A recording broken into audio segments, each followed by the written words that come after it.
Oh, man. Oh, how's that for a first fish of the day, huh? Welcome to the Master Angler video series. For decades, In-Fisherman has been teaching America how to excel at the sport of fishing, how to master, if you will, the arts and technique of this favorite American pastime. Certainly.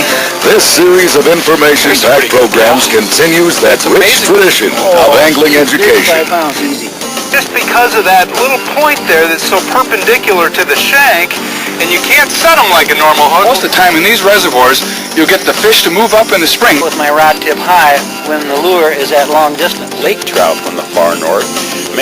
Each Master Angler program contains groundbreaking concepts and lessons which, if practiced diligently, will make you a master of the fishing world. Guaranteed. As defined by the earliest In-Fisherman teachings, successful angling has nothing to do with luck. In-Fisherman System for Fishing Success. F, the fish's nature, plus L, location, plus P, presentation, equals S, successful fishing, is the formula that has been proven over and over in all geographical locations with all species of fish.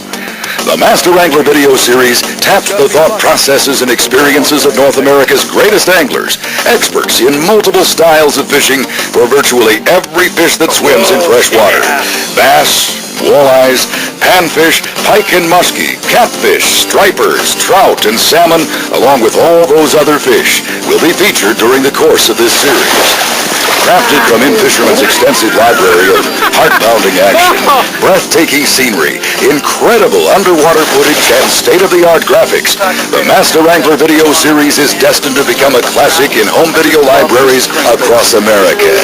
So, grab a pencil to take notes as you relax and enjoy this compelling installment of the Master Angler video series.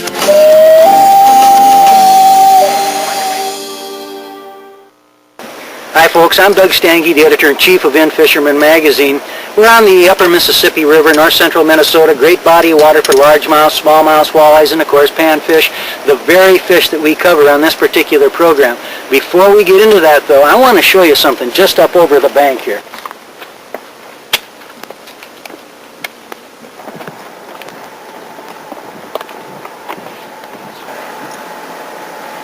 You bet. Those are the In-Fisherman offices right there, a mere cast away from some of the best fishing in North America. For 3 decades, actually, we've been teaching North America how to catch fish and have fun. It's what we do. It's the only thing we do, teach fishing. And on this particular program called Secrets to Success, In-Fisherman editors introduce some of the groundbreaking concepts that we've taught about fishing over the years. We're going to focus first on 3 of the most popular categories of fish in North America, walleyes, bass, and panfish. So let's start with the walleye and some of the early revelations about the nature of old marble eyes as uncovered by the In-Fisherman staff. Walleye. Mysterious. Aloof. Underwater denizen of an eerie twilight world, lurking between the bright light of day and the inky blackness of night. Walleye. It's this unique orb from which the walleye draws its name. Dark and glossy by day, it reflects a distinct white glow when illuminated by flashlight at night, akin to the specter of the full moon.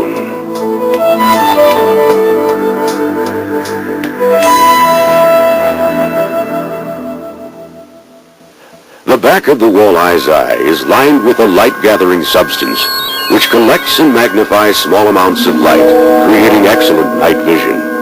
Yet the walleye also has superb vision during the day and can distinguish colors, particularly the red, orange, yellow, and green end of the visible spectrum.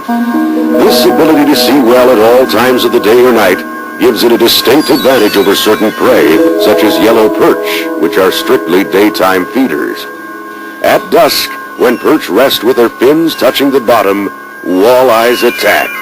They throw caution to the winds and engulf their prey and artificial lures with all the savagery of a micro bass.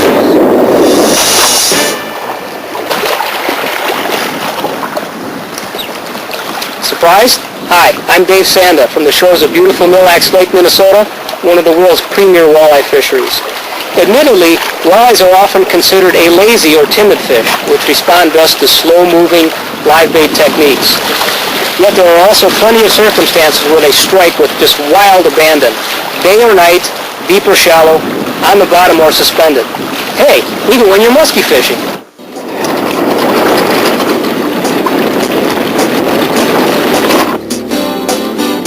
Here, musky. Walleye. Can't believe it. It's a walleye. On a suet. The walleye is, in fact, a very versatile fish which exhibits a wide range of behavior. Yet in all cases, it's merely a matter of how they adapt to the local environment. Different food sources, body of water types, water clarities, these can all lead to very different styles of walleye behavior. Being highly acclaimed as table fare, the tasty and popular walleye has been stocked in a wide range of waters across the U.S. and Canada, greatly expanding its natural habitat. Lakes, rivers, and reservoirs all boast walleye populations, and walleyes display their own distinct brand of behavior in each environment. Every body of water must therefore be properly approached to ensure angling success. To better understand this mysterious and adaptable creature, let's join in fisherman staff biologist Steve Quinn as he examines the walleye's basic nature and some of its preferred tendencies. In addition to their unique eye structure, walleyes have excellent senses of smell and hearing. Their ability to smell potential food items often makes the addition of live bait to the back of a jig a much deadlier weapon than a plain jig.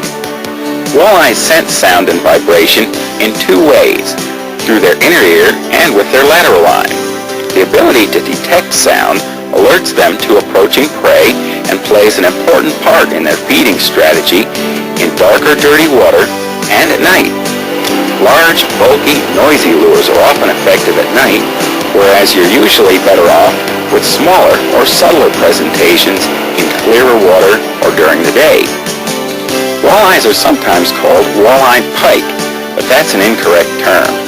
They, along with their close cousins, the sauger, are actually members of the perch family and are closely related to the yellow perch.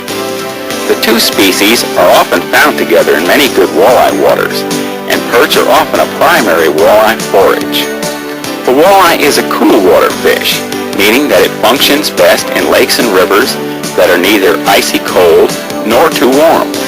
Although it operates well at temperatures from 32 to about 80 degrees Fahrenheit, it nevertheless is ideally suited to perhaps the 40 to 70 degree range. In extremely deep, cold Canadian lakes, for example, walleyes usually avoid cold main lake areas until after they warm to a sufficient degree in summer. And conversely, in southern lakes, they'll avoid shallow areas of very warm water in summer if they have the option to use cooler water. Even so, they can survive in a wide range of environments. Aggressive stocking has expanded their range from the lakes and rivers of central Canada to mid-south rivers and impoundments. Some of the largest walleyes anywhere, 15 to 20 pounders, inhabit deep, cool mountain reservoirs and receive very little angling attention. Many people view the big, pristine lakes in the north country of Wisconsin, Minnesota, and Canada as being the classic walleye waters. And in fact, there's places where big launches like these spend the entire weekend full of people chasing fish out in the middle of the lake. Although this is true, the true frontier today lies in the big reservoirs of the West. Large bodies of water from the Dakotas to Washington and south to Nevada and Colorado are exploding in walleye popularity. State records are falling like crazy on a regular basis. Big fish of 12, 15, and 18 pounds are not uncommon. Given the wide variety of environments it inhabits, walleyes forage on everything from smelt to bullheads. Shad, ciscos, perch, assorted minnows, small panfish, fingerling game fish, alewives, insects, leeches, and frogs all find their way past the walleye's rounded teeth. In a pinch, they'll even turn to crayfish or sculpin, and even cannibalize their own young. Anything goes in the fish-eat-fish world of walleye survival. Walleyes grow big in lakes that are ideally suited to their lifestyle. Large, cool water lakes, rivers, and reservoirs can produce fish up to 10 pounds and more, and generally are your best shots for taking a trophy. Many stock lakes are suitable for walleye survival, but just aren't conducive to growing large fish. Top out size might be, 4 to 6 pounds. Less than ideal waters, meanwhile, might support a remnant or sparse population, particularly in waters that are ideally suited to other species. Ultimate size, therefore, depends on a host of factors. The walleye's body shape is a masterpiece of compromise. Long compared to bass, it's not as thin as pike or muskie. It's flexible enough to maneuver in sparse weed and wood cover, yet is also ideally suited for deep open bottom areas. The walleye can put on enough of a burst speed to snatch suspended prey like ciscos or shad, plus it loves current and functions like a dream in rivers. River walleyes typically hug the bottom, facing into current, while the flow deflects over and around their torpedo-shaped body. If the current is too strong, they simply move to other areas with less flow. All in all, they're quite the efficient predator. Walleyes usually have a distinctive white spot at the base of the tail. This is lacking in its close cousin, the sauger, which looks much like the walleye in general appearance, although they often display small black spots on their body. Sauger are a bit more tubular in body shape than walleyes, making them even more efficient in heavy current. The sauger's eye structure can't tolerate high light levels, so they're predominantly a fish of turbid rivers and reservoirs and a few deep lakes. When inhabiting the same environment, sauger are usually found deeper than walleyes.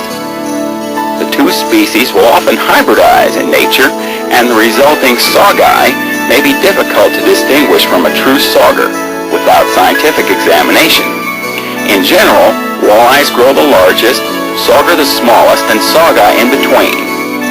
Depending upon environment, walleyes may achieve a top-out size of anywhere from 4 to 20 plus pounds. A typical trophy is about 8 to 12 pounds. The world record was caught in Old Hickory Lake, Tennessee in 1960 and weighed 25 pounds. Most sauger run somewhere between 1 and 3 pounds. The world record was caught in Lake Sakakawea, North Dakota in 1971 and weighed 8 pounds and 12 ounces. The world record saugi was caught in the Yellowstone River, Montana and weighed 12 pounds and 7 ounces. If you're a world traveler, you might spot a fish in Europe that'll blow your mind. The European zander is almost a dead ringer for the North American walleye. It does better in warmer water and nests as opposed to spreading its eggs across the bottom. But the biggest difference is that it grows even larger than walleyes. 15 to 20 pound plus giants are actually quite common in good zander waters. Hi again, we're in Fisherman's Tape Library, and as you've seen in the first section, you first have to understand the species of fish in order to be able to catch them. Now the second part of this system leads to location. Of course you have to find fish before you can catch them too. I'll tell you what, you understand the fish, that leads you to location, and as you're going to see in this next section, there's a lot more to understanding and then catching and finding fish than just plain luck. Evidence suggests that the ancestors of today's walleyes developed in ancient rivers. No wonder, then, that the walleyes deal so well, so naturally, with the ever-changing current conditions in the thousands and thousands of miles of rivers coursing through North America. It's the nature of walleyes to feel right at home in current, but they deal with current in special ways, given the time of year, the water temperature, and their feeding mood. It's up to the angler to read the course of the river and the mood of the walleyes given the seasonal conditions. Watch now, as in-fisherman editors Dave Sanda and Jeff Simpson deal with this tricky situation as they explore current events for river walleyes. You know, walleyes and other river fish typically use current to bring their food to them, yet they sort of avoid the brunt of the current. They like to lay in comfortable areas where the current is either reduced or it's actually slack water, yet it's within easy reach of a meal.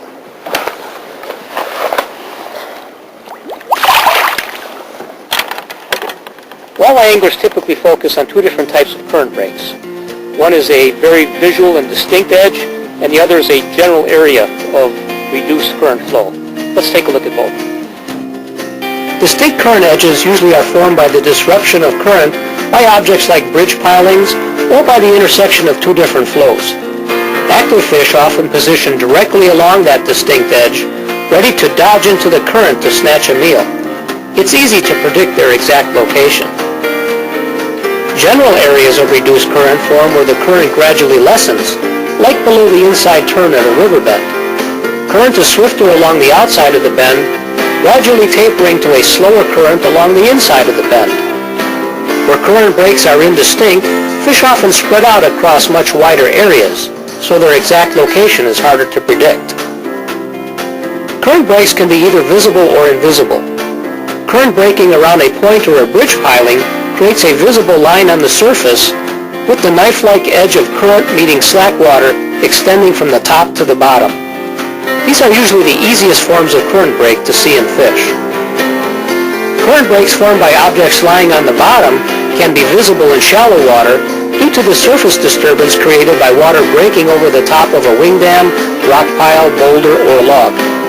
The telltale riffles appear slightly downstream from the object, so position your boat up current to the swirls in order to fish the front face of the structure. In deep water, however, current breaks formed by objects on the bottom often are invisible to the naked eye. Use your depth finder to locate objects like boulders or rolling sand dunes, which break the force of the flow. Inactive walleyes tend to lie in calmer water behind objects. Active fish, though, tend to lie in the pocket of calm water formed along the upcurrent face. Remember, when you're fishing rivers, all fish face upstream, in position to grab a meal as it drifts downstream. Therefore, it's very important to position the lure correctly in order to trigger a strike. We've anchored up here. It's kind of a flat, sandy area, and the fish are up here roaming on here, so we're basically just pitching out and using light jigs, quartering, so we can work that jig. You kind of go with the natural speed of the current. If you had too heavy of a jig, basically that would just anchor your bait in one position. But if you use a light enough jig, you can work it, lift it up, and let it fall back, and it kind of rolls with the natural flow of the current, which fish are adapt to finding food that way. So it's a real effective presentation. In these big general areas of reduced current, the fish are able to spread out a lot more. Their exact location is not real easy to predict, so you have to do a lot of drifting, or in this case, like we're doing, a lot of fan casting, just kind of covering the areas. Yeah, we didn't know exactly where we'd be, so we're just doing a lot of casting. Drift after drift after drift. Come on up, come on up. Yeah, there we go.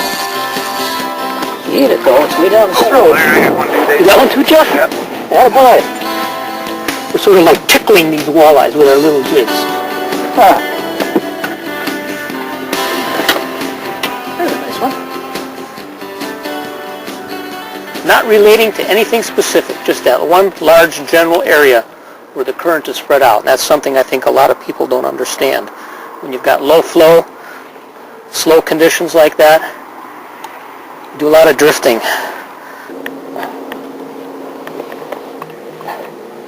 Who'd think you'd use a tiny little jig like that in the river?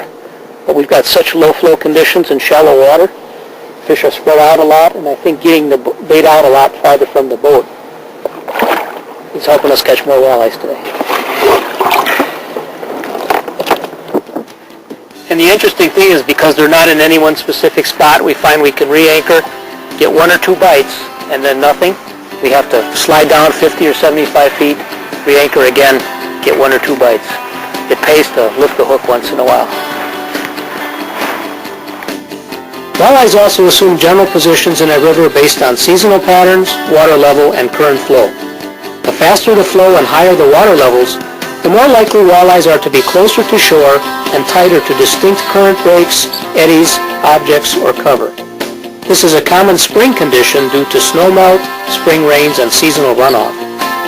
The slower the flow and lower the water levels, the more likely walleyes are to use mid-river areas of reduced current, such as large eddies or deep holes. These are common fall and winter conditions. Jeff, how about lifting the anchor up so we can drift back a little farther in the hole? Okay, Dave. One more lift. It's a good thing I've been working out. This is about the 15th lift requested by Mr. Sanda. Well, there'll be a lot more. She's up. Okay. Pull us back a little ways. we could have just lengthened the rope, but I want to go a little farther back into the deeper water.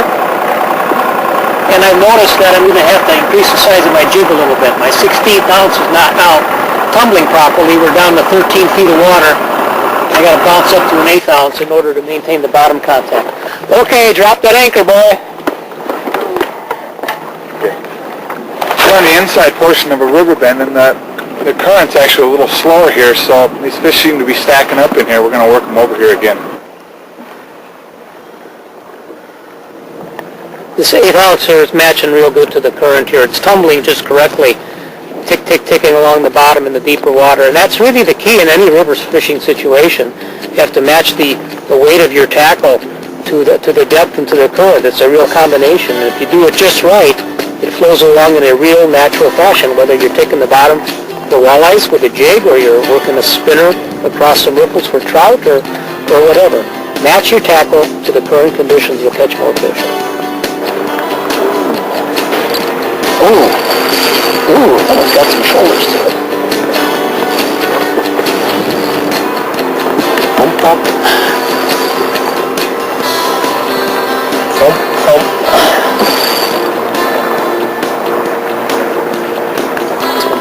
Jeffy, how you doing with the net there? Are you ready? I'm ready. All right. Yeah, I'm ready if you're ready. Unfortunately, the fish is not ready. We got into a little bit deeper hole here, and I had to upsize my jig to about an 1/8 ounce to make it tumble. Yes. That's what we're looking for. He's coming now. Here comes Jeff. Up you go. Got her. Whoa. That's a nice one. Whoa. Thank you, Jeff. Heavy fish. Yeah, now that's the kind we're looking for. Woo! Hey, nice fish. Woo! Look at that. A nice big walleye caught on a small jig, tumbling it through a general area reduced current at a river bend. Not a distinct visual current break, but just a general area where there's a slower flow, tickling it along in low water conditions. And if you adapt to the conditions like that, you can catch mighty nice walleyes even on a day when most people are not catching fish like this.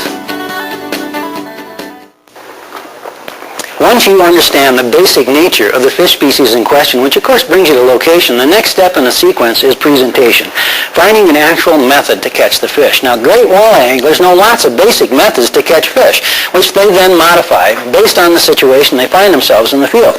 Now, in this next sequence, we're going to show you lots of basic modifications, along with some great basic presentation systems, but be sure to watch for those modifications. That's often the key to fishing success. In the world of fishing, good anglers are those who have mastered the basics and apply them consistently. But the best anglers are those who have the insight to refine the basics according to each angling situation. It's the age-old search for a better mousetrap. Mr. Sir, I got one here. We'll let him have it. All right, he's smoking, Jim. There he is. Ooh, good starter fish. You know, one of the oldest and most reliable systems of catching walleyes is unquestionably the live bait rig. Works all over the country, no matter where walleyes swim. That long snow makes it a little tricky. Yes, look at that. Go, James. Ooh, good starter fish. This guy here, beautiful fish. First one of the day. Right now, Dan, Sarah, and I are going to look at refinements in the old but deadly system of live bait fishing. We'll get this guy back in the water, or you want to keep this guy? I'll turn him loose. Let him go. I think we'll keep a few of the smaller eyes for dinner. There we go. We got a great big fat night crawler.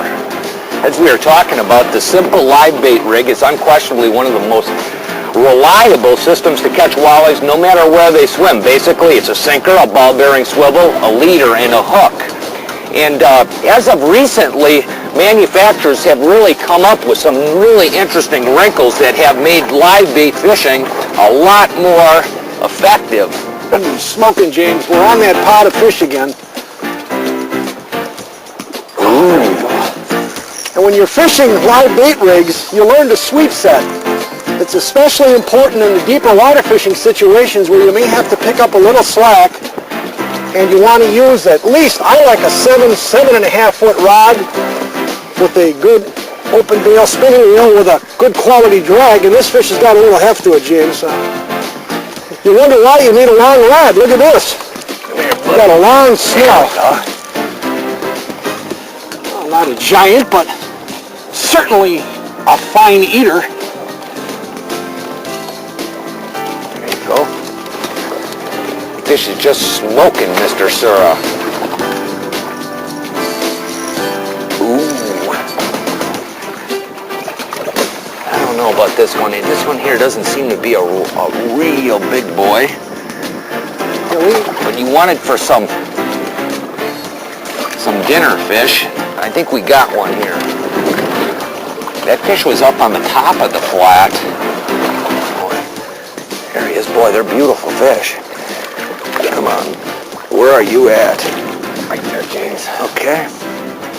Look at how fat they are. Yeah, this guy here, they're up eating. Oop, come here, you little wiggler, you. Come here, buddy. You gotta watch with these Waldos. Got some really sharp gill plates on them. And we got dinner. One of the important aspects of live bait rigging is the sinker. As of recently, we've been using, this is called a no-snag sinker. It was designed by Lindy's, and what this enables you to do is fish in incredibly snaggy conditions, and it is incredible. You can drag it through any type of rock cover, wood, and we've even been using it on Carolina rigs for largemouth bass, so it really has some application for a variety of different fishing situations. It's real long. It's got a real different design. It's made out of wood and then lead, and then it's got a little pointer on there, and it bounces all along the bottom. It's just incredibly snag-free. Get another night crawler out here. That brings up the next topic of discussion, hooks, and a very important one when it comes to live bait rigging. Generally speaking, we have the best, sharpest hooks on the market. We're using Mustad, and they're making a series of neon hooks now to add a little bit of color to triggering walleyes. General rule of thumb, use a 2 or a number 4 when fishing minnows, and a number 6 or a number 8 hook when you're fishing crawlers or leeches. I really like these hooks for a couple of reasons. First of all, they're ultra, ultra, ultra sharp. In fact, you can't sharpen them any more than they are already. Okay, back down. A couple of rules of thumb when it comes to live bait fishing. One, the deeper you go, normally the slower your presentation and the more vertical your presentation. Remember, your boat is part of your presentation, and you must control your boat to control your presentation. It becomes critical when you go in deep water. Right now we're fishing in 25 foot of water, so we're fishing almost directly below the boat. I dropped this rig right to the bottom. I opened up the bail, and my line on my finger like this to detect the subtle strikes, and as soon as the fish hits it, I'm going to let it go. And when it comes to speed control, if you take a look at the way James has the boat set up, he's got splash guards to prevent the waves from crashing over the back of the boat, and if the waves were, a 1 to 2 foot chop and maybe some wind, he'd be using the Merc 100 and back trolling with it. However, with the new Minn Kota Vantage trolling motor, it got such high thrust that you can get much better boat control and make these little sharp corners and fish more precisely using that. It makes for a very efficient system and keeps you on the fish. But what we're doing is using the trolling motor to control our speed back and forth, sliding over the tip of a deep sunken island out here and moving back and forth. And once we hit a spot where we caught a fish, I actually punched that point in the GPS on our global positioning system here, and I'm actually sort of circling around in this given region. And we've been catching a number of fish from this one specific spot on this hump. James, another one. Boys are up here chomping, boy. There you go. Yeah, there you go. We're talking snell length, and when you think about it logically, if you're fishing dark water situations, the fish are very aggressive, you can get by with maybe a 2 to 4 foot snell. When you're fishing clear water situations, maybe deeper, or the fish are a little spooky, you can go 4 to 8 foot. In fact, look at this, folks. I got about a 12-foot snell, and I'm on my tippy toes. There you go. But we got him. There you go. I thank you, Mr. Sura. We got another one in the live well. Dan was talking about leader length. One important thing in leader length is we're fishing deep water, mind you. Right now we're in 25 foot of water, and the fish have a tendency they can suspend off the bottom when the fish are actively feeding. So obviously as you go deeper, the length of your leader can get longer. Dark water conditions, generally the fish are a lot more bottom oriented, so you shorten down the length of the leader. Right now we're using a new line developed by Berkeley. It's fluorocarbon. Fluorocarbon was developed as a means for saltwater fishermen to be stealthier on gin-clear flats. With a refraction index much closer to water than mono, theory has it that the fish can't see fluorocarbon lines, but that's only the beginning. Fluorocarbons are much more abrasion resistant than most monofilaments, lasting longer in rocks and wood. And fluorocarbons don't absorb water, a characteristic that weakens mono throughout a day's fishing. Another one going here, Mr. Sura. There's a big crawler on there. Oh, look at that. Did he drop it? Oh. You coming at the boat? Yeah. Ooh. He was on that upper lip, Jim? Yep, right up on the top. It's interesting. One thing about walleye fishing, boat control is so important. The speed that you're moving, it's really odd. We've been moving that way and we haven't been catching any. All the fish we've been catching, we've been moving to the west for some reason. I don't know why, but it's like anything, fine points in presentation can make the difference between catching some fish and a lot of fish. Hey, James, get on your toes. I'm trying. Come on. Oh, beautiful fish. You know, the plain bread and butter live bait rig is still one of the most effective means to catch walleyes anywhere in the country. Well, you can really see that lure in that fish's mouth, Doug. That cut looks good, Mike. Now it's on to talking about bass, the most popular group of sport fish in North America. And again, we use the same teaching system. Fish plus location plus presentation equals fishing success. Pay close attention now to the critical concepts that we introduce in these next segments for both largemouth and smallmouth bass. Largemouth bass. Arguably North America's most versatile and adaptable game fish. From the shallow weed-choked swamps of southern Florida to the fertile natural lakes of lower Ontario, largemouth thrive in a variety of environments, from pits and ponds to lakes, rivers, and reservoirs. Few other freshwater game fish inhabit such a diversity of aquatic habitat. More anglers fish for bass than any other species, perhaps 20 million fishermen in the U.S. alone, about 1/3 of the anglers in America. The bass's sporty nature and willingness to strike artificial lures spurs bass tournaments and the development of new and better tackle and equipment. Their popularity has spearheaded the trend toward catch and release, with more anglers returning fish to the water than ever before. Oh, big bass. Big bass. Up, on. Right in the boat. Big largemouth bass. Oh, look at that. A nice fall largemouth. That's a real beauty. The nice thing about them is these guys bite all year long if you know how and when to adapt to their behavior. That's really a big, beautiful bass. Hi, I'm Dave Sanda, and you may wonder, how can one fish like a bass adapt so well to such a wide variety of environments? Now, these guys are found in everything from stark canyon reservoirs to brackish tidal environments to fertile farm ponds and just about everything in between. The key to locating and finding bass is understanding that they're generalists rather than specialists, and they can adapt to a wide variety of circumstances. Largemouth bass are one of 7 bass species belonging to the sunfish family. Thus, they are closely related to warm water nest builders like the bluegill and crappie. In order for bass to thrive, bodies of water must offer suitable spawning grounds where bass are able to sweep out a pit-type nest in a bottom consisting of sand and gravel covered with muck. Given suitable food opportunities and favorable water temperatures, bass do remarkably well in a wide variety of environments. Let's join in-fisherman editor, biologist, and tournament champion Steve Quinn for an up-close and personal look at the largemouth bass. There are 2 subspecies of largemouth bass. The Florida subspecies is native to peninsular Florida and has a reputation for growing extremely large.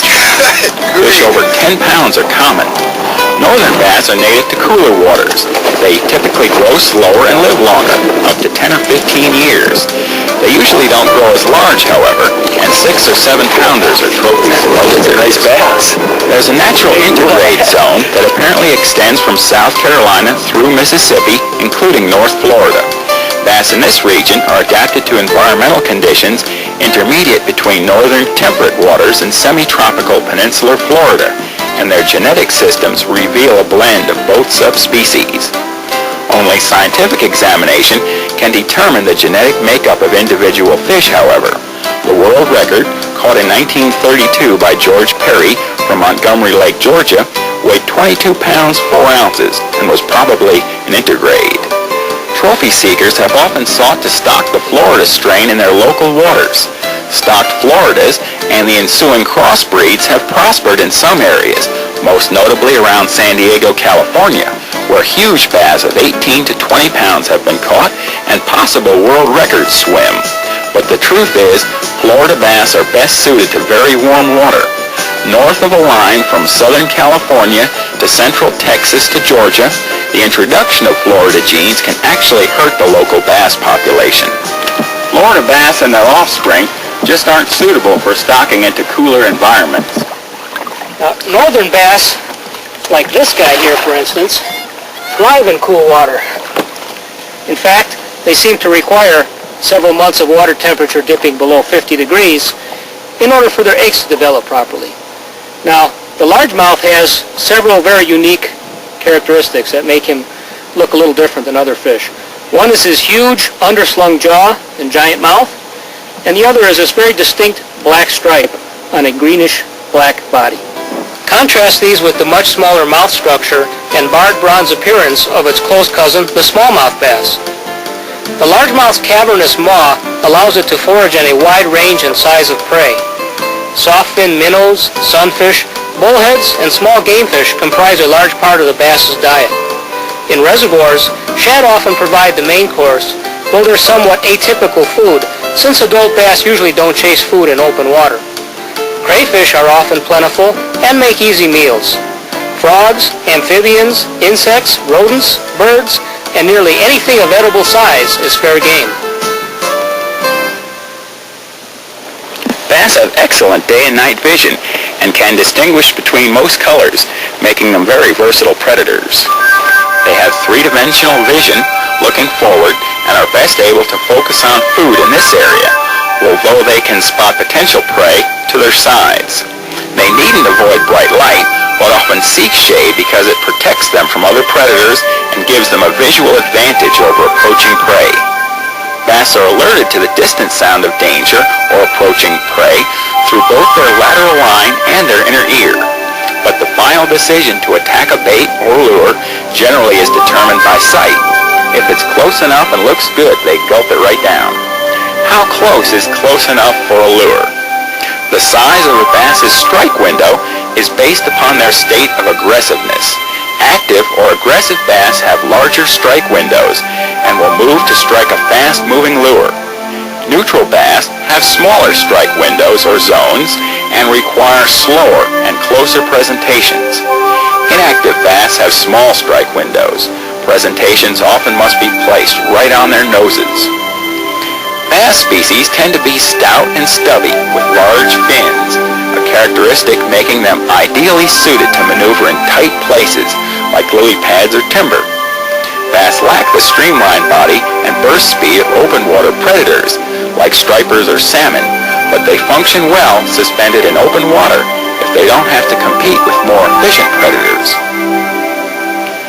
Active bass often patrol the edges of cover and may run down nearby food with short bursts of speed. They also stalk prey like a tiger. Less active fish may hover near unsuspecting bait fish for hours and then suddenly flex their gills, show signs of aggressiveness, and turn to devour prey. They may even linger in ambush, waiting for an unlucky meal to come within easy reach. Most bass use all these feeding strategies. Versatility, thy name is largemouth bass. Bass are sometimes called a schooling fish, but that generally isn't the case. They don't function in unison like a school of bait fish. Instead, they usually gather in small groups or aggregations that are attracted to the same area by cover, food, or other conditions. Bass of a similar size often exhibit similar behavior and feeding aggressiveness in the same area, but usually don't act in a coordinated manner. Largemouth bass were originally native to the natural lakes and slow-flowing rivers of the central and southern United States. Stocking has expanded their range to the lakes of the Northeast, western impoundments, and prairie stock ponds. In fact, the largemouth has been successfully introduced in Central America, Africa, Asia, and Europe. Truly a fish for all anglers. The biggest expansion in the range and numbers of largemouth bass was due to the construction of the vast American reservoir system. In the first half of the 1900s, giant reservoirs were created across the U.S., doubling the acreage of fishable water in the country. These waters needed a game fish to suit the tremendous opportunity. The largemouth bass was a perfect choice. Largemouths prospered in the flooded brush and fertile habitat of newly constructed reservoirs. Lack of competing predators also allowed them to spread to open water to feed on suspended shad. Bass anglers discovered structure fishing as taught by Buck Perry and the terminology and understanding that went with it. Creek channels, drop-offs, and man-made elements like causeways became focal points for bass fishermen. Deep water was thought to be the home of the bass, with fish moving into the shallows to forage when active. Years of angler observation and scientific tracking studies have shown this theory of vertical movement to be only partially correct. Structure or large-scale areas of change on the bottom often attract and concentrate bass. Cover on structure, logs, rock piles, fence rows, and the like further concentrates fish on structure. But the theory of vertical movement did not apply in most environments. Largemouths typically prefer cover like timber or flooded brush over open water. It parallels their behavior in natural lakes, where bass are chiefly creatures of the weedy flats. Bass movement typically is horizontal, with active bass moving out of cover to patrol along the edges for prey. Vertical movement is usually limited to a few feet, such as rising above weed or wood cover to snatch a meal.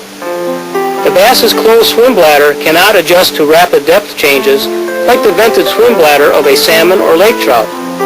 So the up and down, daily vertical bass movement theorized by angling pioneers seldom occurs. He's got to be loaded with weeds. That pretty much tells the story right there. In essence, largemouths are chiefly creatures of the weedy flats. They're ideally suited for water temperatures of 70 to 90 degrees and can maneuver in and out of cover like a dream.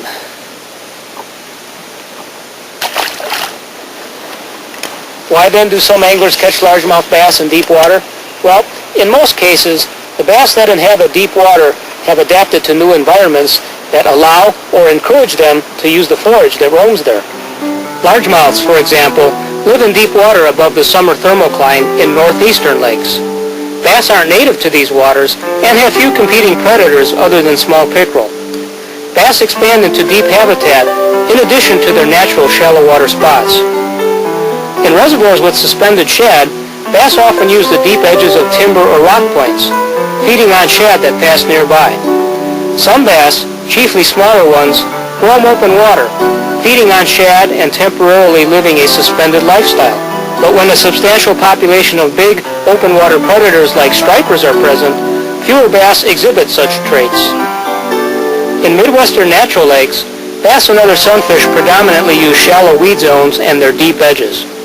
In many cases, strong populations of other predators like pike and walleyes inhabit deeper areas.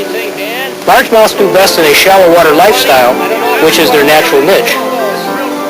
As reservoirs age and wood cover deteriorates, bass lose shallow wood cover and protected nesting habitat.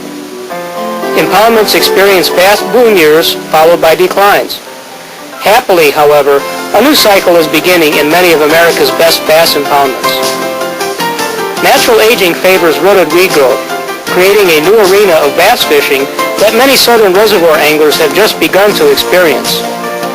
Lakes like Sam Rayburn in Texas are once again booming as bass and bluegills thrive in their shallow weeds.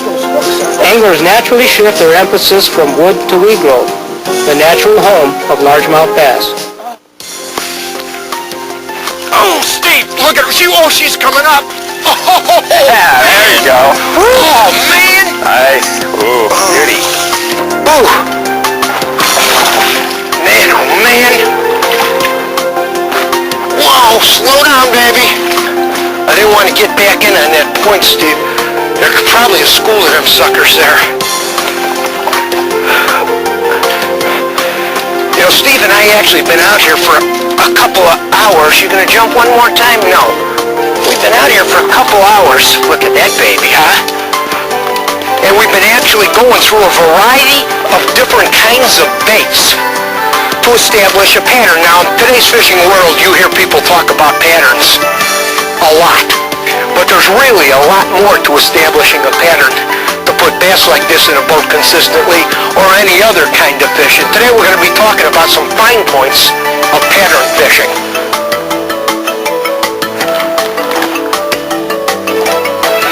Actually, we started off with 4 rods each, and two of the rods had horizontal baits, 2 had vertical baits. And in a couple hour and a half or so, it became quickly apparent that the horizontal baits, like spinner baits, jerk baits, crank baits, zippity-doo-dah, nothing. These fish wanted something fished real slow, almost dead sticked, out off of the tip of these little points sticking out down along this bank. That's part of a pattern. We're starting to establish it with lures first. They want vertical baits, fish slow, and we keep building from there. You know, pattern fishing is really one of the real staples of the hardcore bass fishing folks nowadays. It's been around quite a while. Back in the late 1960s, they say, Roland Martin first came up with the term for pattern fishing, that is, taking into account these many types of variables and looking for really the commonalities of where the bass were located. It's something that's gone through the ages and has been refined greatly over the years, and something that'll help you no matter what species you fish for.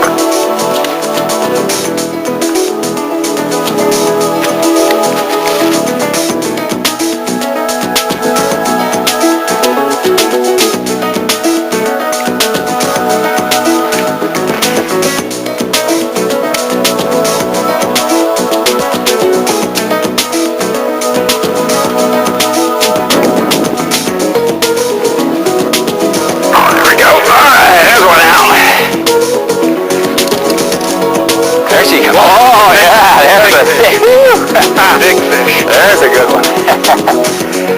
Alright. Big fish. Ooh. Oh yeah, look at that baby go. Let me just kind of kick that boat here, Titch. Easy now. Boy, oh boy, she's a muley. There she goes. One more jump in her though. Oh boy, that's a big fish. Oh, come here, Billy. Oh man, look at that baby. Oh, good night. Oh. Does that break Now that winter? sounds good. Now that's the kind of pattern I like, when you can get them going like that. Wow, interesting. You know, there's a lot of different elements that go into making up a pattern, and we've been working on that. You know, your watercolor, the type of cover, of course the time of year, all enter into the equation in putting that pattern together. You got to really do a lot of experimenting while you're fishing. Oh, get her back.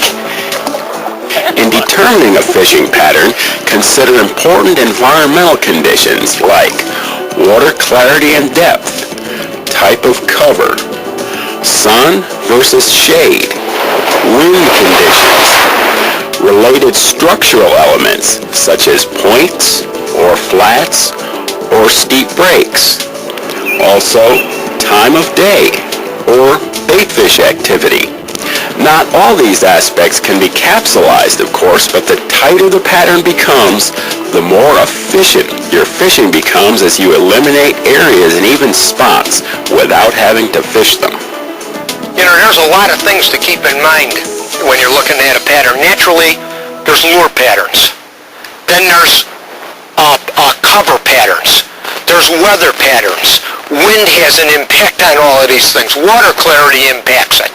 And the other thing, there is rarely just one pattern on a particular body of water that's working. There could be as many as 3 patterns. Example, it could be a shallow water cover like this flipping Texas rigged worms.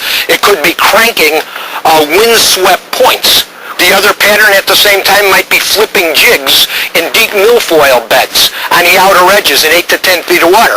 Point is that there's multiple patterns that could exist. What you want to do is try to find a shallow pattern, a mid-depth pattern, and a deep pattern, and then no matter what the weather does to you, you're going to get back. During a trip last spring, Al and I targeted lake sturgeon in a large river system. After trying various spots and testing baits, we hit the sturgeon pattern right on the head, finally catching 14 sturgeon to 35 pounds from just one anchor position. The keys were a net-down section of the river that created a temporary barrier to the sturgeon's migration, plus a current funnel that fish had to pass through, and finally an intermediate depth of about 15 feet. The fish were grouped at the tail out of the hole, so we anchored about 60 feet upstream. The final piece of the puzzle was the bait, and big gobs of night crawlers proved most popular. Last fall, In Fisherman magazine published your School of Garden Eye located active walleyes on the sharpest drop-off areas on any large main lake structures we fished. Fishing vertically with heavy jigs and big minnows was the key to putting a lot of big walleyes in a boat. This is a simple but consistent fall pattern for walleyes on many, many natural lakes. Oh, there he is. He's rattling the bait. Oh, yeah. Oh, yeah. That's a good one. Here's another nice... Oh, yeah. Look at that. Big fish again. Oh, yeah. Oh, woo, look at that guy. Oh, man. Here she comes. There we go. Oh, yeah. Oh, come here, baby. Oh, great. There's another gorgeous bass. Wow, you know, pattern fishing is so efficient because you're eliminating alternatives and quickly selecting the best water. But remember, the patterns can change as the day goes on, usually because of weather or time of day. But whatever you're fishing for, think in terms of patterns, and you really have a tremendous amount of success doing it. Oh, there you go, baby.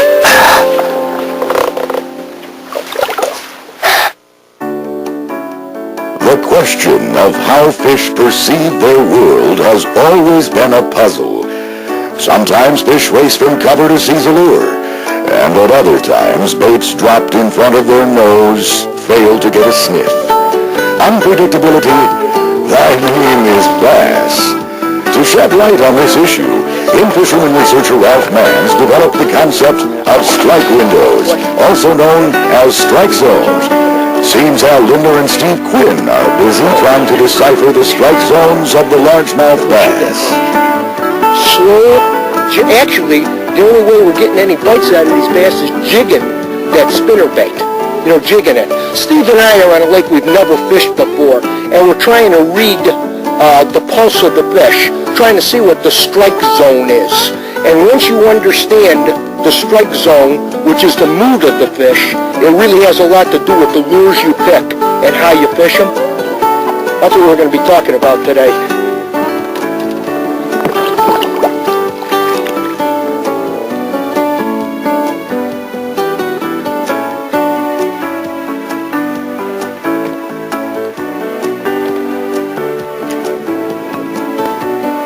Here's one out. That's a pretty big bite.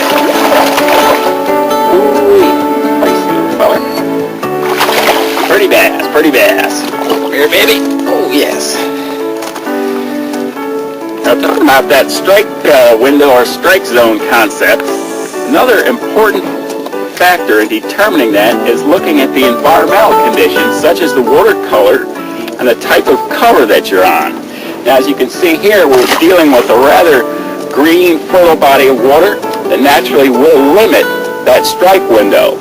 Hence, we're not really reeling these spinner baits. We're having to kind of slowly jig them up and down and to stay in that strike window. It's an interesting concept and it affects your presentation. Picture the strike window as shaped like a balloon that's partially inflated and pressed against the head of a fish. The size of the strike window varies according to the activity level of the individual fish, along with several environmental effects. For a bass that's just eaten a big meal, the strike window shrinks to just a few inches as the fish settles deep into cover to digest. A bass that's hunting, however, may chase down a prey fish it detects at a distance of several feet or even more. Oh, okay, here she comes. She's gonna come up, Bubba. When I got off that blade and ended up having to go to a Carolina rig, you know, a couple fish on a crankbait. But the point is, they're really, really going good. You know, they're really, really going good. And I'll tell you what, it kind of gives you an example of how you have to adapt throughout the day to the kind of cover and the mood of the fish. Early in the morning, bass are often more willing to rush out of cover and attack prey fish, or they'll actually cruise underwater edges looking for prey. This morning we caught a number of fish slow-rolling spinnerbaits over 7 to 10 foot deep rock humps. As the day wore on, the bass's activity level dropped and their strike window shrunk. During midday, dragging Carolina rigs on the bottom was the only way to trigger strikes. Your presentation has to be in tune with the fish's present feeding attitude. All right. Here's one, Al. That Carolina rig got him. That might be the answer, man. Yeah, tough fish. Whoa, look at that. Got him up as far as the swivel. You see that? Oh, yeah, here it comes. Oh, yeah. Little blizzard. Blizzard trip.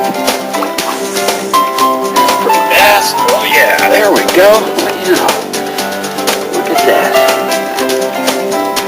You know, that strike window concept is really interesting, and it's at the basis of a lot of the types of fishing that we do. It really applies to all species, you know. Crappie, bluegill, catfish, all have a certain strike zone, strike window that you need to be aware of because it affects your presentation strongly. The basic nature of the fish and its shape and physical capabilities help to define the shape and size of the strike window. Bluegill, crappies, and other panfish are rather nearsighted. They see in great detail in small objects, but only at short range. Species like pike and barracuda can spot distant movements and launch a long-distance attack. These basic characteristics of fish suggest different ways to present lures and baits to catch them. This is why, for example, we often use floats to catch crappies, suspending a small lure in their strike window, and why we cast fast-moving horizontal baits for pike and muskie, covering water quickly and knowing that an active fish will swim out to investigate. One thing to really bear in mind about the strike window or the strike zone, two terms are synonymous, is that it can change considerably as the day goes on. Early in the morning, game fish are often more active and will chase, and they have therefore a larger strike zone. During the middle of the day, they may hunker into cover, get tight in the rocks as these fish have done, and you've got to fish closer to them as their strike window has shrunk. In the evening, however, particularly in the summertime, you can often have active fish again, and it'll expand further out and they're more willing to chase. Oh, that's a big one, Steve. Feels good. Here it comes. Not a bad one. Huh? Not a bad one. Well, I'll tell you, they got hot on that. They're getting hot on that Carolina rig. You know, of all of the concepts, and there's been a lot of them over the years that In-Fisherman has introduced to the world of fishing, I don't think anything has had, you know, more impact than the strike zone concept on this sport. There we go. There's one. Nice one. Fish. Oh, that Carolina rig has got it in their zone, I tell you.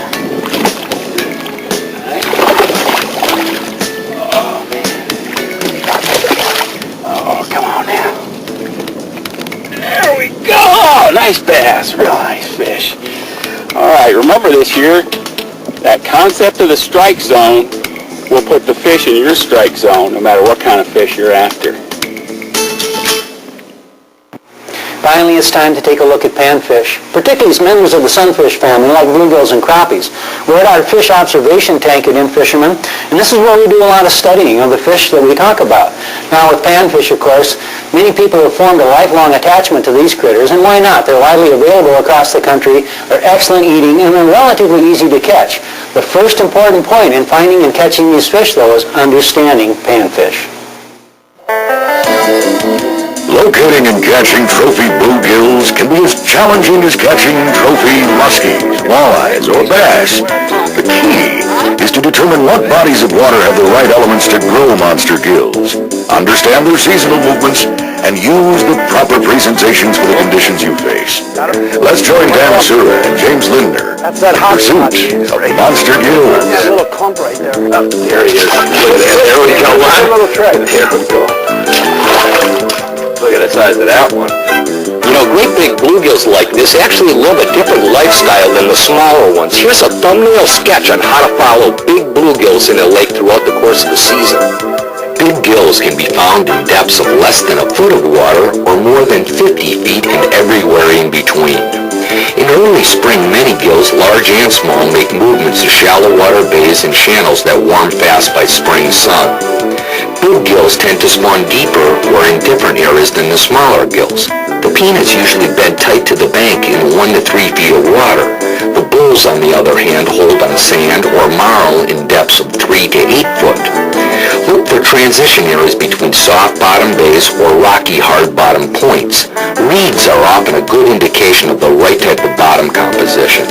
By early summer, many of the big gills are drawn to deep weed lines. The little guys will often be found up in heavy cover, while the bulls seem to prefer to locate at the base of the weeds or even out from the weeds on extended lip areas.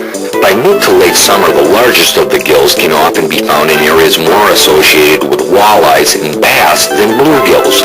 Rocky points, humps, gravel to mud transitions which contain emerging invertebrates and crayfish often attract big gills. Depths can range from 15 to as deep as 50 feet of water.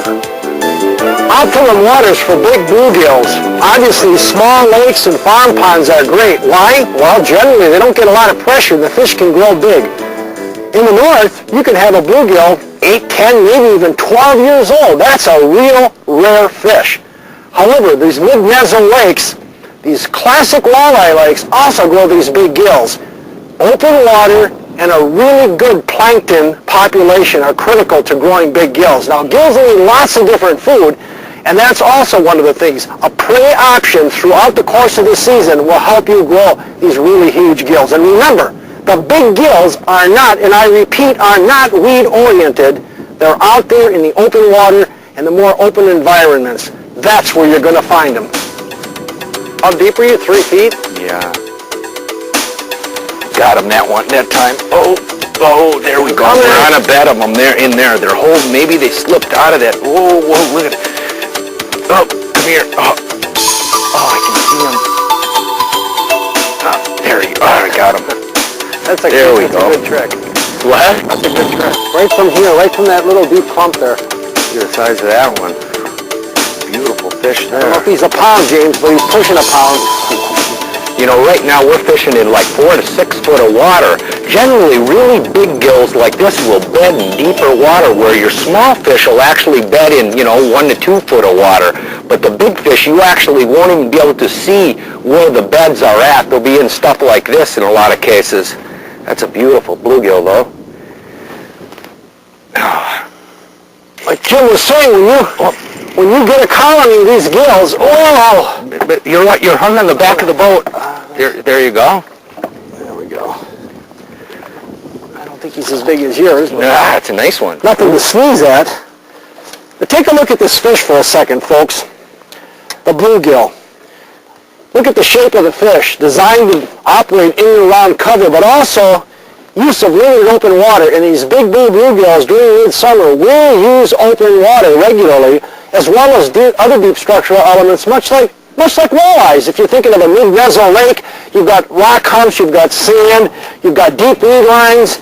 These guys will use all of those. One more thing. Take a look at the mouth of this fish. Very small mouth. Look at that. It's eating small small things like, remember from biology, zooplankton and phytoplankton, these critters have really good eyesight and can be really, really tough to catch. See if we can get any of these guys out of here. It seems one thing with bluegills, in a lot of cases, you want the bait to just sit there in place and don't move it. The wind right now, look, there, oh, you missed them, Jim. I'm going to get them. The thing is you flip it in there and just let it sit. If you move it around too much, a lot of times what bluegills eat generally does not move very fast, and they're used to it, and they have very, very good vision. So you want to be able to mimic what they're naturally eating, their natural prey. The bluegill's diet consists of leeches, snails, nymphs, freshwater shrimp, minnows, zooplankton, aquatic worms, terrestrials like grasshoppers or ants, and the list goes on and on. As long as it's small and squirmy, bluegills will eat it. Artificial baits like flies, jigs, and small crankbaits can produce bluegills at times, but at other times, live bait is needed to trigger these wise old critters. Lively leeches, crawlers, nymphs, crickets, or minnows suspended below a float on a small jig or plain hook will work in shallow water, while vertical jigging or a simple live bait rig is hard to beat for big gills in deep water situations. Seems like the fish have moved out of this dense clump we're in here, and they moved out into this little bit deeper area. There he is. Oh, What is it, James? Gill. Look at the size of that one. There we go. Look at it. In the sunfish world, they do a lot of crossbreeding. This fish here looks like a cross between a pumpkin seed and a true bluegill. It's a nice one. We'll get her back in the water. It's one thing, you get on these fish, boy, you can really catch a lot of them. You got to release these fish. Remember, these fish takes a long time to grow a big bluegill like this in the North Country. This fish here could be 10, 12 years old. In the South, in reservoirs and warmer waters, they could grow a lot faster, but still, to grow big gills, they have to be in the watershed for a while. The equipment for panfish, there's a ton of it on the market. And in this situation, actually, one of the big long fiberglass poles that function very well. Oh, Jim just missed one.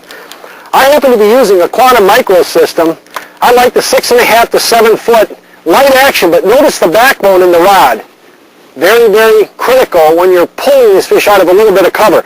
We're using 6-pound test Berkeley XT, and really, when I got out here, the perfect place would have been to use the light fire line because you've got more abrasion resistance in pulling this fish out of the cane beds. But overall, a 6.5 to 7 foot light action rod will fit the bill anywhere in the country. There's one. Oh, gee, there we go. Another big crappie. Big crappie, Jim. Yeah, look at the size of that one. Oh. Very impressive. Ooh, look at that. Look at that.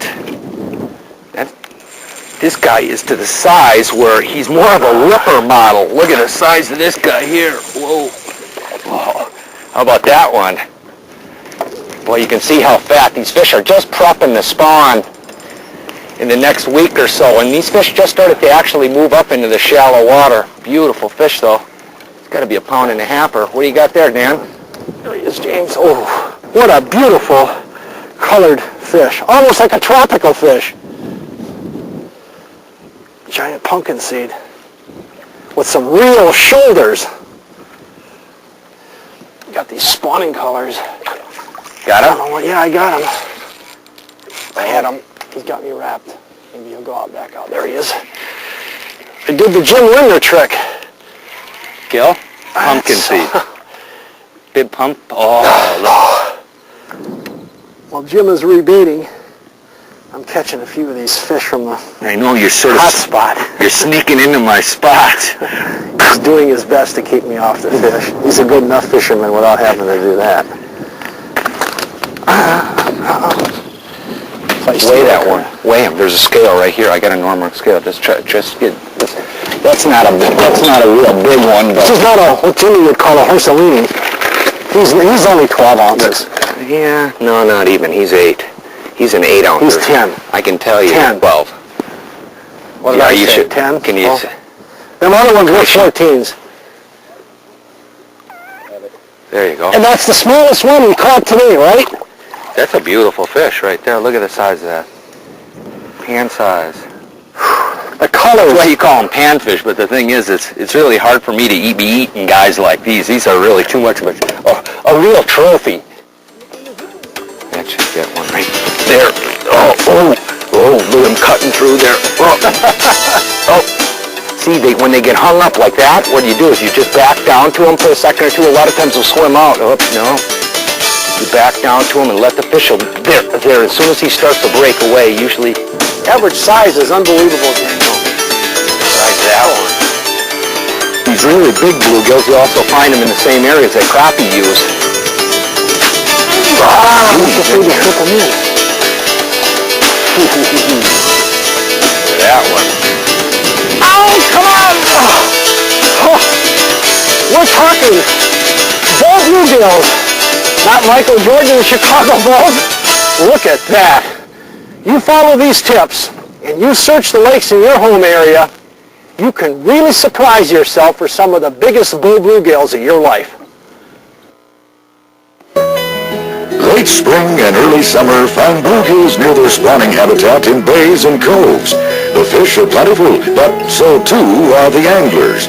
After the spawn, most panfish, especially the bull bluegills, abandon the bays in search of forage. Few anglers stay ahead of this running of the bulls. They move to their less pressured midsummer pumps. Bobber's down. But summer can be the best little big fish action of the year. That's what we're looking for. Game fisherman editor Matt Straw elaborates. Man, these fish can be very, very exciting. You know, only two species of fish, I think, in the entire world fascinate me more than big bluegills. Big bluegills can be so much fun. They're so exciting, and they're so hard to find these days.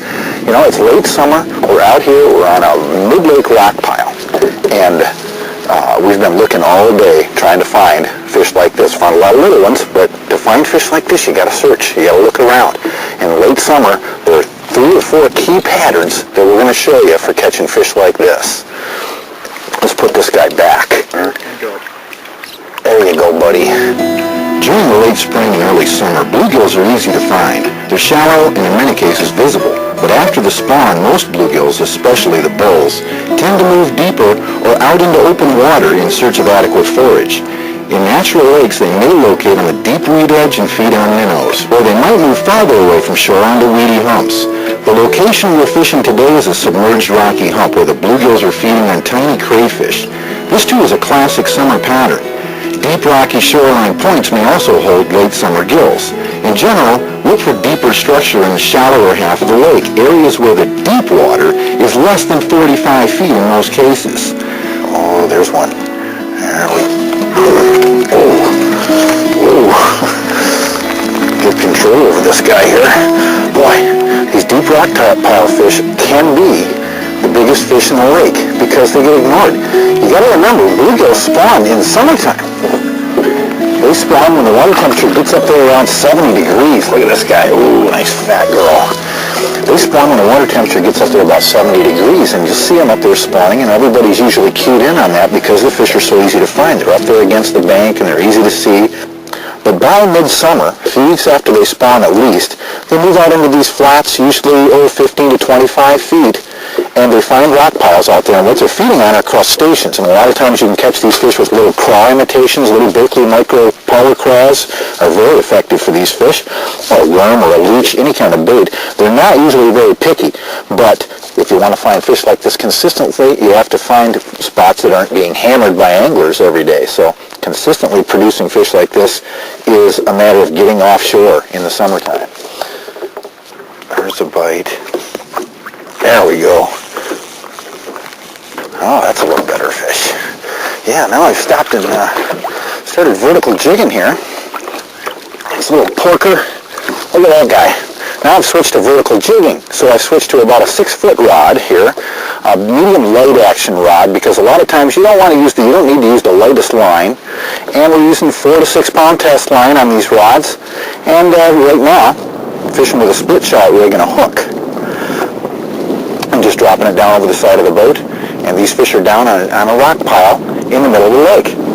Now, when I'm using a slip bobber rig, I'm usually using a longer rod, a 7-foot ultralight rod that can cast a lot farther when I need to cast and I need the distance. But right now, we can get away with light line because we're fishing in deeper water, and we're trying to get a light jig down deep. So the 4-pound is ideal around rock piles. You can vertically jig with either a split shot rig, as I'm using here, or a light jig and get it right down on top of the rocks and pull them right up out of them pretty quickly without having to worry about your line breaking. Let's let this guy go. There you go, buddy. There's another biter. There we go. There we go. Really light biters today. Had a big cold front last night, kind of put them off. And they're not fighting as hard as they usually do. Look at this. But they are biting at least. I've refined my tactics a little bit more. Now I'm using a jig. I'm vertical jigging with a jig. And we're drifting across water here that's anywhere from 6 down to 16 feet and catching fish at all depths throughout. So I need a fairly heavy jig. I've got on here about a 16th ounce jig on 4-pound test line. And for anybody that's vertical jig with a 16th ounce jig, it's difficult because it wants to ride up, and you have to keep that jig vertical, right straight down below the boat, so you know where you are at all times, because these fish right now today, they want that jig about 6 inches off the bottom, so you have to pay strict attention to how deep that jig is. Oh, there's another one. Hey, now they're really starting to go. You know what? The fish have moved. We started out catching them about 14, 15 feet down around the base of this rock pile. And now we're finding them right up there. We're finding them right up on top of the rocks. And we switched to lighter jigs because they're biting on the drop. We had a big cold front last night, so they're not biting really, really heavy, but they're biting it as it drops, so we went to a little bit lighter jig. And now I switched to plastic because they're biting as the light is dropped, they are biting a little bit better, so I don't have to use real bait anymore. I've used a little plastic micro worm instead of bait, and it's working real well. There you go. Oh, look at this guy. There's a crappie. Well, there's a little bit of everything. On these mid-lake rock piles, you'll catch walleyes and crappies and sometimes bigger fish, muskies, pike, and often bass as well. Now we're talking business. Look at this guy. That's a bluegill. Now we're talking. Now we're talking. Come here, Papa. Oh my. Now, whoa. To catch big bluegills like that consistently, you have to get away from the pressure. And that's a lot of what we've been talking about today, is finding those spots out in the main basin, out away from the shore, to find bigger bluegills. Because the pressure, basically what happens is they just get taken home in buckets. Unfortunately, it's not like they're just pressured fish, they're just gone. They get taken home in buckets and they're not there anymore. But out here on these they're tough. Out here on these mid-lake spots, you'll find more fish like this. Oh boy, that's exciting. Oh, look down here. I love these fish. Man, but it's so important to put these guys back. Put these big fish back, because this is the future of the fishery right here. And it's getting so hard to find these big bluegills. I wish more people would put the bigger bluegills back. There you go, honey. With any luck, that fish will be a state record the next time I come back. Nothing gets a bluegill's attention like small and squirmy. From terrestrials like crickets and ants struggling on the surface, to small crayfish poking their heads out between the rocks, and a zillion other small morsels that live in the water, there is hardly a moment in a bluegill's life that they're not going after something that looks, smells, and tastes like a meal. Let's join Al Lindner and Doug Stange with guest Warren Crabtree with live bait tactics for bluegills.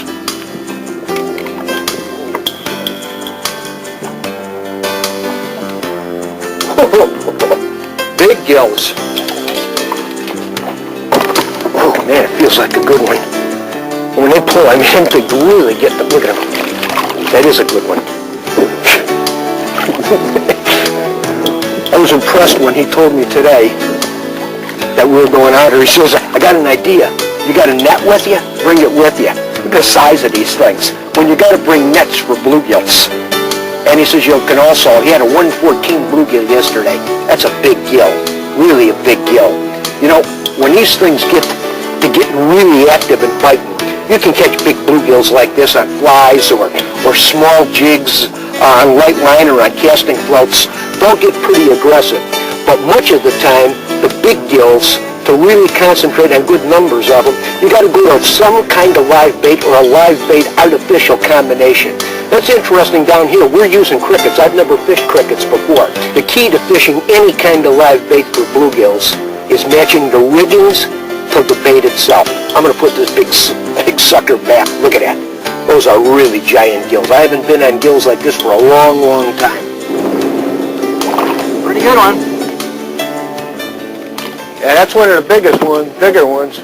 There's times, you know, when the bluegills are really aggressive, and on a bite pretty good, that you can catch them on a fly. You can use floats and small light jigs, light wire hook jigs and very small jigs, and catch a fair amount of fish on artificials. But when they get off the bite, get fished really hard or get a little bit negative, gotta go live bait.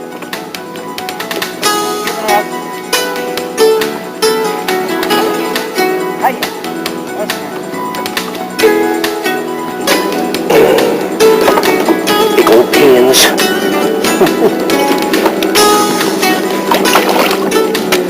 Oh, look at this baby, another one. You can almost lip them like a bass.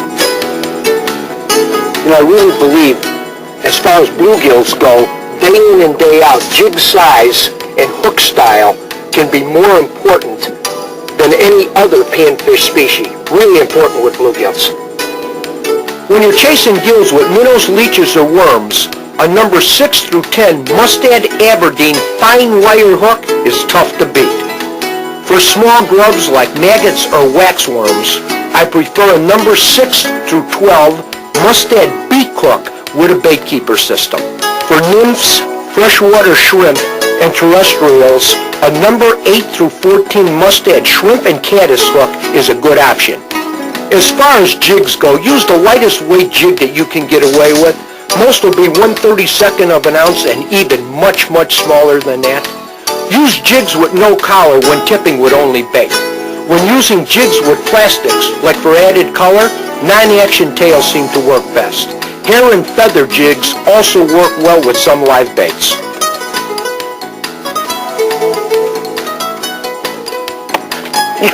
That feels like a good one, guys. You know, he's talking about catching some two-pounders. No, that ain't a 2, but that's another big one. Look at this. Look at that sucker. Man, these are big gills, I'm telling you. I ain't got one that I needed a net for yet, but oh, look at that.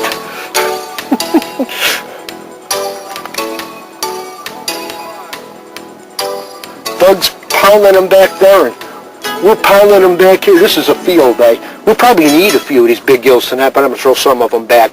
Doug is doing his job of selective harvest, so we'll throw back a lot of these big gills. These things can be fished down, too, even in an area like this where they're producing so many big fish. You know, the key, or one of the keys to using live bait is keeping live bait fresh. Now, there's different containers and different systems of keeping your bait. Here I got a cricket cage, which is really neat. We got small leeches and small worms sitting on coolers of ice to keep it fresh and lively. We got minnow buckets and aerated systems with different size minnows. Keeping bait fresh is definitely one of the advantages. Even poor bait, live bait, will catch some bluegill, but the right bait, fresh and lively, makes a big, big difference.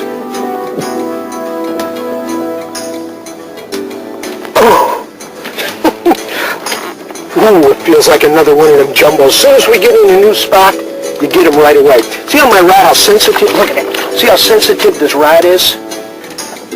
When you're using live bait, when you're fishing live bait for gills, and I don't care what kind of live bait it is, a big mistake a lot of people make is fishing too heavy of a rod. You want a very sensitive rod tip. Something that has a lot of give. The fish barely has to touch it, and you can see something happening. Key with live bait fishing when you're not using a float. That looks like a good one. Probably a bass, Doug. Holy smokes.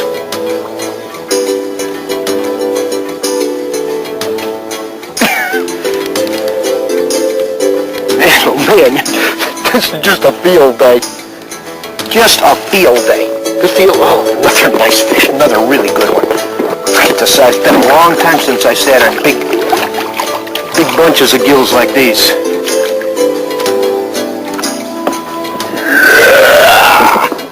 I'm barely able to lift that dude in with 4-pound test line. Look at that one. Look at that bump. You know they're big when their head comes back and then it bumps like that. That's when they start getting big. That's the sign of a big gill. The bump starts there and rolls back. Until that happens, they're not worth keeping. Day in and day out on bluegill, I don't think there's any question about it. The rule of thumb is to fish the lightest line you can. Most cases, wherever I've been in the country, I'm able to get by with 4-pound test line and still catch plenty of fish. Once in a while, you can go to 2, but when you start catching fish like that on 2-pound test line, boy, you miss a lot of gills. They get in any kind of cover and, they're off. So day in and day out, 4-pound test line is the best you could use. Warren has got brush piles all over the lake here. We're just coming up on top of them, spending 15, 20 minutes getting all of the biters, and then moving to another set of brush piles. He throws a marker right into the dense part of it, and we fish right around it. And when you're vertical fishing right in these brush piles, you'd be amazed at how snag-free it really is. As long as you're straight up and down, you don't lose a lot of baits. It works pretty darn well. You start throwing out and try to fish through here with a jig, you're going to start snagging up. But if you stay vertical like this, it's pretty easy on these gills. You get them right up and out. Remember, gills fight in big circles like this too, so it's easier to pull them out. They don't dash off to the side a lot. These fish are pretty far down in here now, but there's a lot of them that scattered brush across the bottom, and the fish are laid right up above them. Oh, that's one of them big slabs right by the buoy. That's probably that one right there. Just kidding.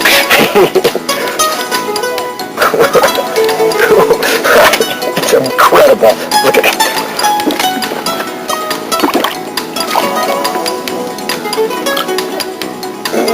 Man, big old bumpy heads. Big old bump heads. It's been a long, long time since I sat on gills like this. Let me clue you. Not many of them. Big bluegills don't come easy, and one of the keys to consistently putting them in a bump is the right bait, fish the right way. Well, that's it for Secrets of Success. Actually, of course, there are countless other secrets and critical concepts, but you can only fit so much into a 90-minute program. Rest assured, though, that there's going to be many more programs like this one from In Fisherman. After all, it's what we do. Hey, from all of us at In Fisherman, we'll see you on the water.